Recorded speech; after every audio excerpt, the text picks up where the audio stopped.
De conserver son fauteuil pendant 6 ans. Le président de l'UMS précise que le dispositif, en tout cas les dispositifs du projet de loi en question, ne font pas encore l'objet de consensus. Selon Maguette Diop, il est inadmissible qu'il soit adopté sans l'aval des magistrats. Écoutons-le au micro de Ababakar Sadirta.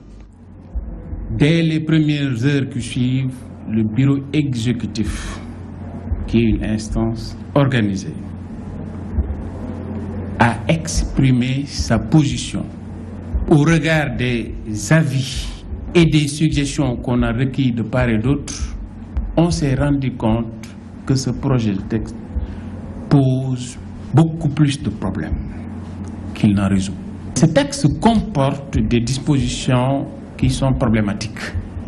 Et ces dispositions, nous le disons, ce sont les dispositions contenues dans les articles 26 et 27 consistant à instituer une durée pour les fonctions respectives de M. le Premier Président de la Cour suprême et du procureur général près la dite Cour. Nous avons estimé que ces dispositions ne rencontrent pas l'adhésion de l'écrasante majorité des magistrats. Et si jamais ces lois seront adoptées, ça peut entraîner des dissensions et des frustrations profondes qui peuvent miner l'homogénéité, la sérénité et surtout la stabilité qui doivent caractériser l'institution judiciaire.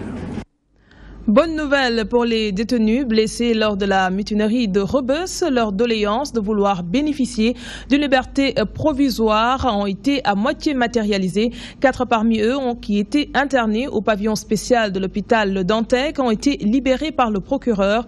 La RADDHO se félicite de cette décision et encourage les autorités judiciaires à poursuivre la décongestion des prisons. Suivons la réaction de Aboubakry Mbodj au micro de notre reporter. Nous avons appris que certains ont été élargis. Peut-être que les autorités judiciaires et les juges qui ont en charge ces dossiers ont apprécié et ont trouvé qu'il était normal aujourd'hui que sur la base des éléments constitutifs des dossiers de ces détenus-là, qu'il fallait leur accorder une liberté. Mais s'il y a aussi des détenus qui ont commis, si vous voulez, des délits qui doivent être jugés, ça, il appartient aux juges d'apprécier et de pouvoir donner une suite s'il doit les libérer ou s'il doit les détenir. Ça, nous n'avons aucun commentaire à faire là-dessus parce que seul le juge est habilité à connaître les raisons pour lesquelles il doit libérer telle ou telle personne. Je vous l'annonçais en début d'édition, les ressortissants sénégalais en situation irrégulière en Allemagne sont dans le désarroi. Une menace d'expulsion planerait sur leur tête au nombre de 3000. Ils auraient reçu des convocations pour leur rapatriement. Horizon sans frontières parle d'atteinte aux droits humains et croit qu'il y a dans ce dossier un complot entre l'État du Sénégal et l'Allemagne. La RADDHO pour sa part préconise des solutions qui pourraient mettre un terme à l'immigration irrégulière. Un travail d'Elhadj Moussabé. Il serait 3000 Sénégalais en situation irrégulière en Allemagne, menacés d'expulsion. Situation qui inquiète au plus haut niveau Horizon sans frontières. L'organisation affiche son total désaccord sur ce qu'elle qualifie d'atteinte aux libertés individuelles. Un rapatriement quand il n'est pas volontaire est une violation des articles 3 et 5 de la Déclaration universelle des droits de l'homme. Et nous avons une position de principe et de fermeté sur ces avis. Notre position reste la même et elle est irréversible. Nous sommes contre toute forme de violation des droits humains. La rencontre africaine pour la défense des droits de l'homme n'est pas restée insensible face à cette situation. Son secrétaire général s'attaque à l'immigration irrégulière. Selon lui, c'est la racine du mal. La migration irrégulière n'est pas une solution. C'est plutôt même de l'aventure. Parce que de plus en plus, les frontières sont en train de se fermer. En Europe, en Amérique, partout, les migrants sont devenus indésirables. Et à cela s'ajoute maintenant une opinion publique au niveau de ces pays-là qui considèrent les migrants comme ceux qui sont venus prendre leur chance par rapport au travail, etc. Le gouvernement, en la personne du directeur des Sénégalais de l'extérieur, a démenti la menace d'expulsion. Il soutient que ce sont des informations erronées. Seulement, les immigrés d'Allemagne, eux, crient au complot d'État entre le Sénégal et l'Allemagne. Boubacar Seye approuve leur position. Il y a accord et il y a compensation financière. Les Européens ne procèdent pas de cette manière-là. Donc, effectivement, nous avons besoin d'être édifiés sur la question. Et ils ont raison de crier au complot. Je ne parlerai pas de complicité parce qu'il est même du devoir des autorités nationales aujourd'hui, quand leurs citoyens sont dans des situations difficiles, de venir à leur aide, ne serait-ce que les ramener sur le sol sénégalais. Les ressortissants sénégalais d'Allemagne impliqués dans cette situation attestent avoir reçu des convocations pour leur identification. Les premières auditions devront avoir lieu le 30 novembre prochain. Le chapitre éducation, il risque d'y avoir des perturbations durant cette année scolaire. Le syndicat unitaire et démocratique des enseignants du Sénégal dénonce un retard de salaire, le déficit du personnel enseignant, entre autres.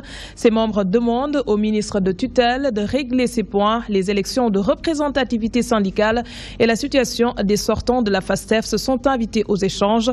Le Sud-Est a fait face à la presse ce mercredi. C'était en présence de Fatou Bintou Diagne. L'année scolaire risque d'être perturbée à cause du retard des salaires, révélation du syndicat unitaire et démocratique des enseignants du Sénégal. Le Sud-Est déplore également le retard noté dans la réforme des curricula. Jusqu'au 14-15, il y a des MC-PC qui n'ont pas eu le salaire. Au niveau des universités publiques, il y a des menaces de la part de certaines sections syndicales. Le Sud-Est a exprimé son désaccord sur les démarches liées aux élections de représentativité syndicale dans le secteur de l'éducation. Nous avons considéré que c'est réducteur parce que ça ne prend pas en compte l'ensemble des acteurs du système, des enseignants. Les syndicalistes invitent les autorités à affecter aux postes vacants les sortants de la FASTEF. Les sortants de la FASTEF aussi attendent toujours leur OS d'affectation. Certainement qu'ils vont être affectés, mais on ne comprend pas ce retard, presque à la fin du premier trimestre de l'année scolaire. Le Sud-Est prône la hausse du budget des ministères en charge de l'éducation pour faire face aux difficultés auxquelles ils sont confrontés. Les syndicalistes interpellent les autorités à respecter la déclaration commune d'engagement du Sali 2016. L'UNESCO vient de publier son rapport 2016 sur l'éducation, un document qui définit les orientations et stratégies à mettre en place d'ici 2030. Le directeur par intérim de l'UNESCO précise que si les tendances actuelles continuaient, le monde aurait un retard d'un demi-siècle par rapport à la cible de l'objectif de développement durable 4, destiné à l'éducation équitable. Selon lui, le Sénégal a fait des progrès. Toutefois, il y a beaucoup à faire, nous dit Ababakar Sadista. Le secteur de l'éducation au Sénégal est dans une bonne dynamique.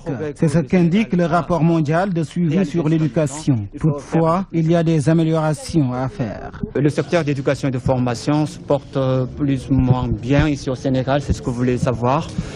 Certes, il y a beaucoup de difficultés et des améliorations encore à apporter, notamment en matière de la gouvernance, la transparence, et l'amélioration de la qualité et aussi apporter la paix en fait dans l'école. Il y a beaucoup des améliorations encore à apporter. Dans les progrès que le Sénégal a réalisés jusqu'à maintenant, il faut faire un peu plus.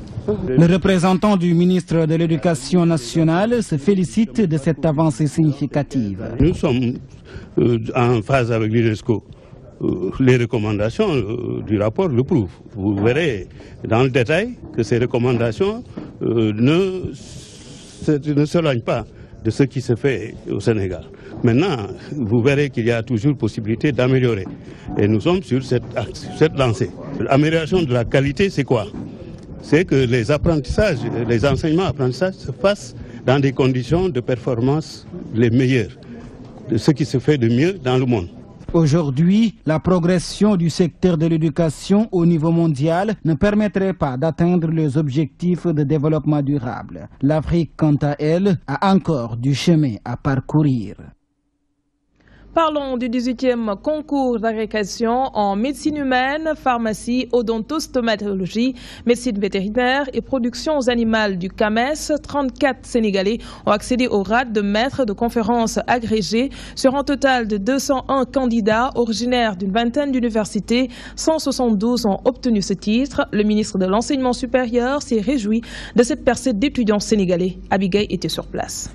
Le concours d'agrégation de Dakar 2016 est une réussite selon les autorités.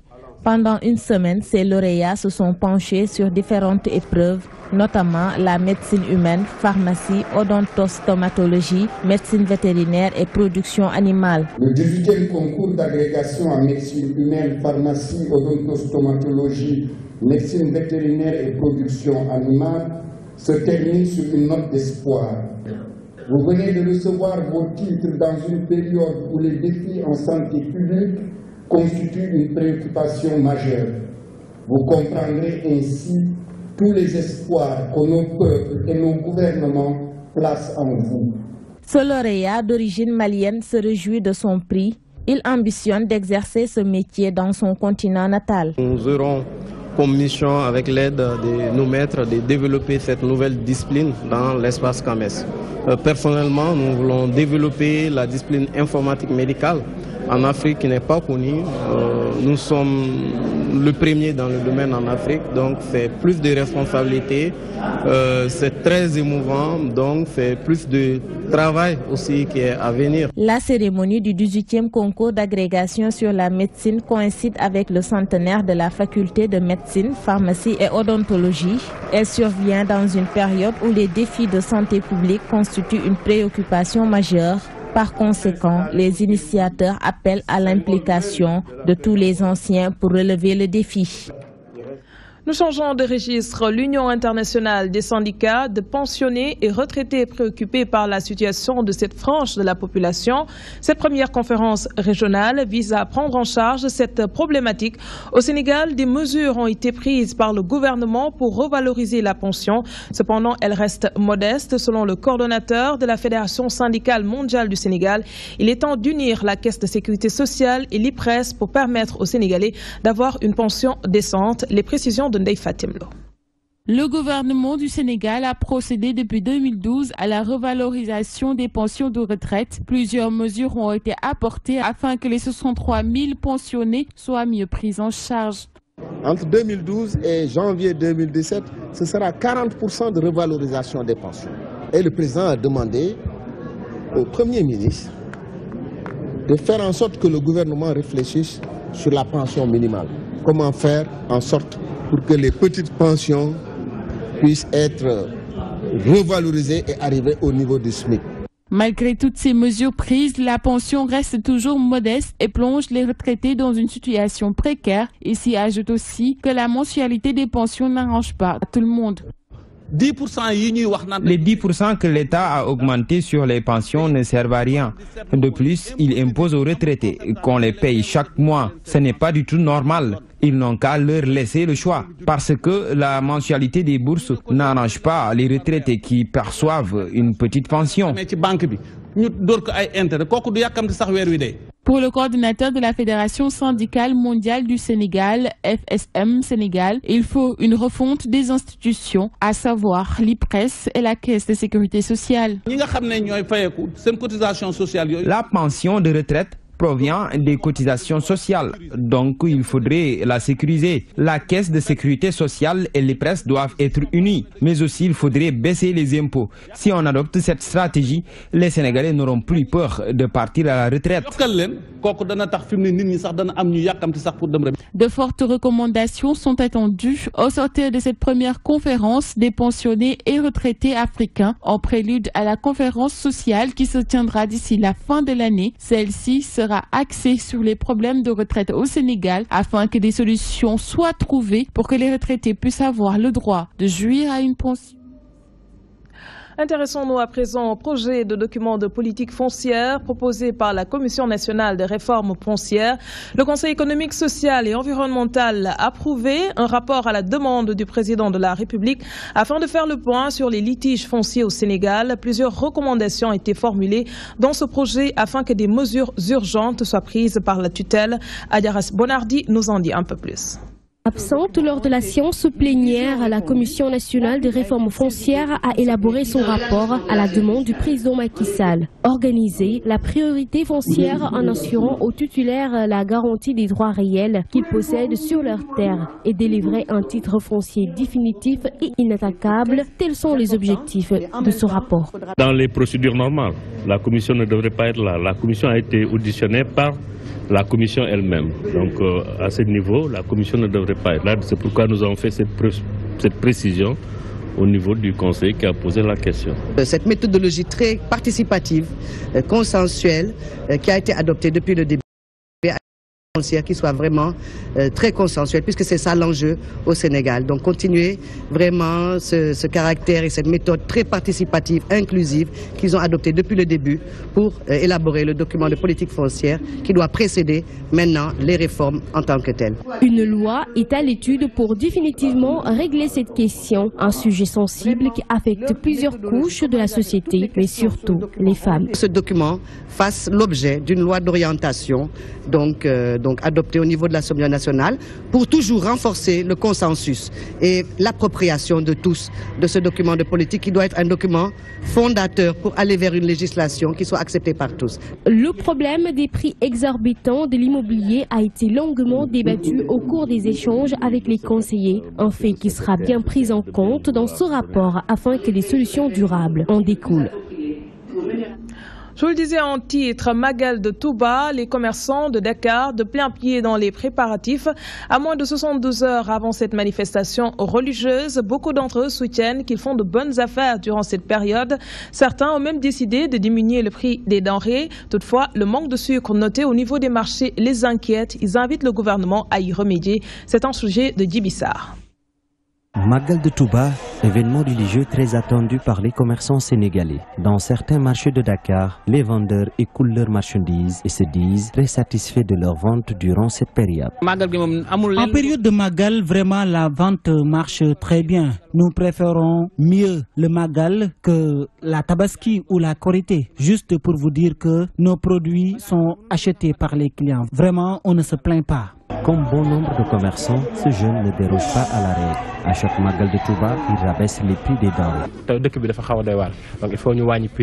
Nous avons diminué les prix. Ce que nous vendions d'habitude à 1000 francs, aujourd'hui on le vend à 500 francs juste à cause du Magal.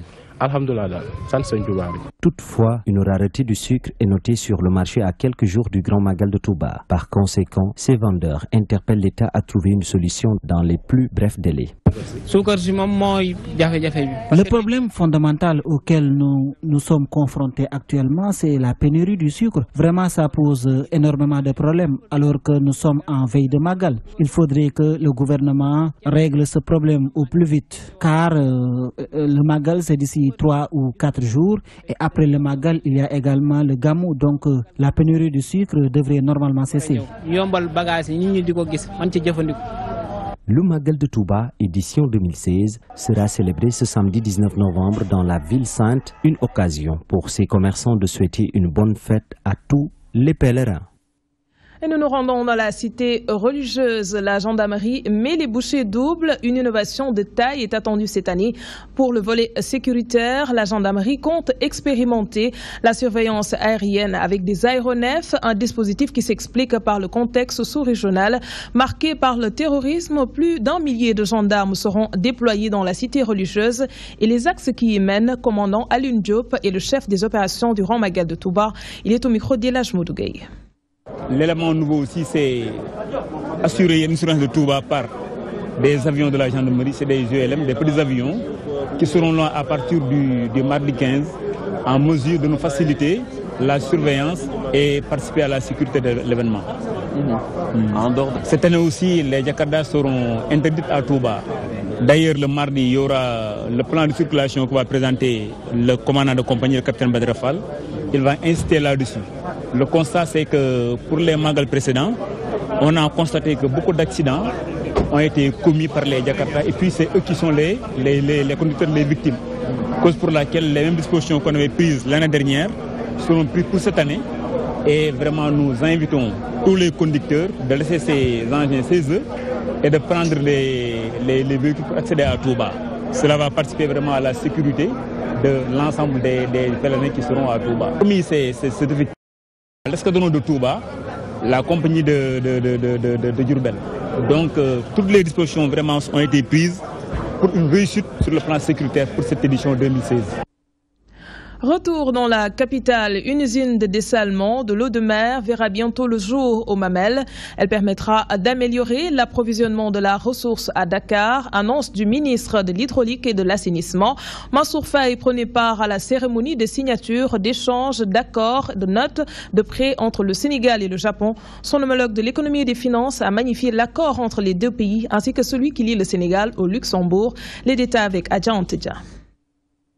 C'est fait, le Sénégal et le Grand-Duché de Luxembourg ont procédé à la signature des avenants du protocole d'accord du 18 juillet 2013 et portant prolongation du 3e programme indicatif de coopération jusqu'à la fin de l'année 2017. La somme qui englobe le tout, c'est-à-dire prolongation avec l'année, est quand même un montant très important de 50 milliards de francs CFA qui couvre les différents thèmes que la coopération au développement luxembourgeoise aborde presque toujours avec leurs pays partenaires. Je voudrais donc vous adresser ma profonde gratitude pour avoir accepté de prolonger jusqu'en 2018 la durée de notre programme. Permettre ainsi d'harmoniser et d'avoir un alignement adéquat au cycle temporel du plan d'action prioritaire 2014-2018 du plan Sénégal émergent. Parallèlement, le Japon a signé 2 accords de prêt de montant de 179 milliards de francs CFA. La signature de ces 2 accords si importants ouvre une nouvelle page dans l'histoire de notre coopération dans votre pays. Cet ouvrage permettra de renforcer l'approvisionnement en eau de Dakar avec 58 000 m3 jour extensible à 100 000 m3 jour. Le Luxembourg a prolongé jusqu'en 2018 la durée de son programme. Le Japon, après 10 ans, a signé 2 accords de prêt au Sénégal, tous avec un seul but, contribuer au programme Sénégal émergent. Adja Antedja, le Luxembourg accompagne aussi Ender Santé dans le programme FEV, Frontières et Vulnérabilité au VIH-Sida en Afrique de l'Ouest. Il vient d'octroyer un financement d'un peu plus de 3 milliards de francs CFA à l'organisation FEV a pour objectif de réduire la vulnérabilité, la transmission et l'impact du VIH au sein des couches vulnérables. Le président d'Ender Santé, Daouda Diouf, au micro de Ndeye Fatimlo. Le financement est signé avec le Sénégal qui joue ce rôle de coordination avec l'ensemble des autres pays. Et nous allons signer des conventions de financement avec l'ensemble des partenaires de mise en œuvre. La spécificité de ce projet, c'est qu'il est porté et coordonné par des acteurs de la société civile, des ONG dans chaque pays. Mais les ONG travaillent en étroite collaboration avec les gouvernements, les structures gouvernementales qui sont engagées dans la lutte contre le sida ou qui travaillent sur les programmes de santé de la reproduction. Et ce travail en synergie qui constitue aussi la richesse de ce projet et qui a fait que nous avons eu d'importants résultats jusque-là. Nous sommes dans les interventions transfrontalières et nous intervenons dans les zones de vulnérabilité de 9 pays, que sont le Sénégal, la Gambie, la Guinée-Bissau, la Guinée-Conakry, le Cap-Vert, le Mali, le Niger, le Burkina Faso et récemment nous avons accueilli la Côte d'Ivoire. Allons du côté de Mbour, l'excision et les mariages forcés ou précoces sont toujours d'actualité au Sénégal. Malgré les efforts consentis par le gouvernement dans la lutte contre ces pratiques, le ministère de la Femme et de la Famille veut élargir ses partenaires pour combattre ce phénomène. C'est tout le sens du séminaire de capacitation organisé à Saly à l'intention des journalistes et animateurs de radio communautaires. La directrice de la famille Koumba Thiam s'exprime au micro de Mamadou Diop. Les régions les plus touchées, ce sont les régions du nord et du sud. Donc c'est des régions de forte prévalence. Et vous voyez, la trajectoire des mariages d'enfants suit celle de l'excision. Donc c'est surtout les journalistes de ces régions qui ont été conviés, à côté de leurs collègues des autres régions, afin qu'on puisse quand même avoir des alliés au niveau de ces zones qui pourront, à travers leurs émissions, en parler de temps en temps pour sensibiliser la population, surtout sur les conséquences néfastes de ces pratiques. Depuis très longtemps, le gouvernement a manifesté une volonté politique. 2 plans d'action ont été élaborés et à côté de ces plans d'action, il y a une loi qu'on appelle la loi 9905. Donc la loi, elle est là, mais elle n'est pas bien appliquée, elle souffre. Pourquoi elle souffre? Parce qu'on ne peut pas appliquer une loi s'il n'y a pas de dénonciation. Les communautés le font en silence, quelquefois le reste de la communauté n'est même pas informé. C'est toute la difficulté pour cette loi. Alors, c'est pourquoi des stratégies de contournement sont développées pour qu'on puisse quand même arriver à ce qu'on ne parle plus de ces pratiques. De Saly, nous nous rendons à Saint-Louis. Les agriculteurs peinent à s'en sortir et demandent des réformes. 545 jeunes seront formés au métier de l'aviculture grâce au financement de la Banque mondiale et de l'Agence française de développement. Une initiative de cluster aviculture en partenariat avec l'interprofessionnel en charge de ce secteur qui officie au Sénégal. Sur place, nous rejoignons Gambi Diagne. À Saint-Louis du Sénégal, le secteur de l'aviculture vit dans la tourmente et demande au gouvernement du Sénégal d'en faire une chaîne de valeur. Le producteur ne peut pas être le vendeur. Effectivement, donc il faut que le gouvernement nous aide à mettre en place une chaîne de valeur où nous aurons simplement à produire et que d'autres soient intéressés par le produit et c'est une chaîne de valeur que ça se passe. Actuellement, le problème c'est que l'offre à Saint-Louis, si elle existe, elle n'est pas visible.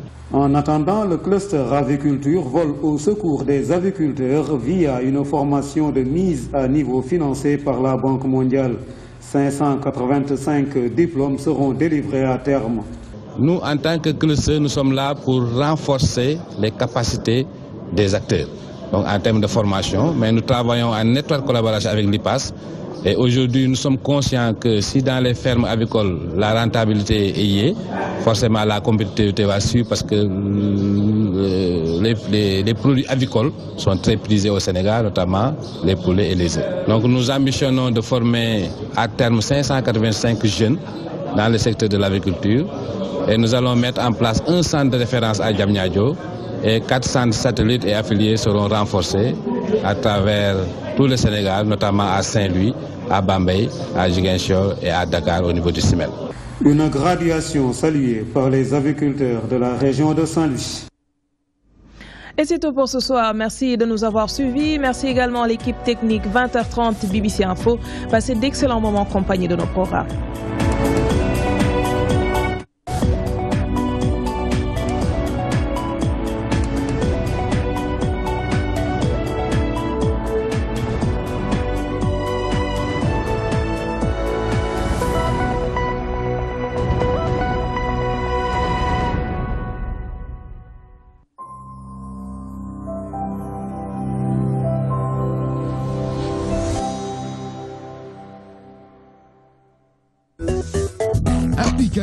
DTV.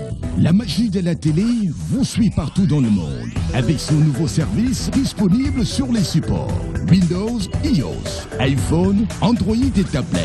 La DTV sous vos yeux partout à tout instant. Avec la